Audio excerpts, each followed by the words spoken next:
Last week, I issued a challenge for almsgiving, our call to care for the poor. That challenge was to determine through prayer whether you should continue serving despite the call to self-isolation. There are so many people who are directly in harm's way. They are exposing themselves to the new virus. There are thousands of doctors, nurses, first responders, others in the medical professions who are serving every day to exhaustion. There are countless people working in essential services like grocery stores, post offices, delivery services, pharmacies, food services, and so many other fields. They come into contact with people every day. These people are in harm's way for our sake. My own daughter provides curbside service to customers. 2 of my 5 siblings are in the medical profession, along with many others that I call friends. I'm sure that you know a few people too who are risking their own health to offer services. Let's cover them in prayer and in heavenly protection, and may God bless and keep them. There are so many others who are not able to work at all right now. I've seen offers through social media, people reaching out to those around them, offering food and other support for our now extended family of people in need. What a beautiful offering. One person wrote, "Don't go to bed hungry. Reach out to me through private message and I'll drop off a meal." It brings me to tears to see how we, our human family, find ways to connect and serve, even or especially when we find ourselves restricted.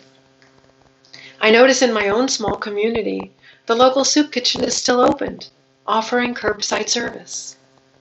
It gives me a blessed assurance that we continue to serve those in need. Some cannot serve in a physical way, and that's okay. We need people to stay at home and stay the course, to cover those who are out there in prayer. We might feel as though we're in a tomb of sorts, as when Martha and Mary called on Jesus when Lazarus fell ill. But he didn't rush, he took his time, so much so that Lazarus died before he arrived.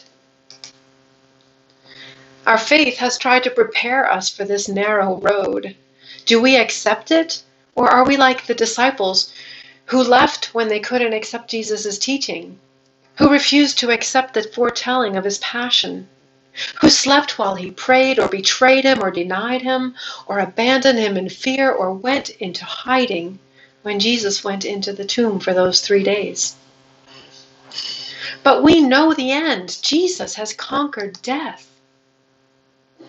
So while we wait in our tombs, we can offer our isolation as a benefit for the poor and needy. We can make acts of faith and acts of sacrifice from the home for them. And we can continue remembering organizations who serve with our generous giving. And through all of this, we can prepare ourselves to receive new graces through the Passion Tide and into the resurrection. We can allow them to take deeper root, make bigger changes in us, and give us more courage to be effective instruments of God's will. We can prepare our hearts for a new experience of the resurrection of Christ until Jesus calls us from this tomb that we find ourselves in. Today, I invite you all to add comments of your experiences of how people are reaching out and serving, taking risks so that the needy continue to be blessed by our generosity. Be safe, be aware, and pray well. And be sure to check the comments to find today's song pick and leave a comment or share so that our streaming services know we're watching. Blessings to you all.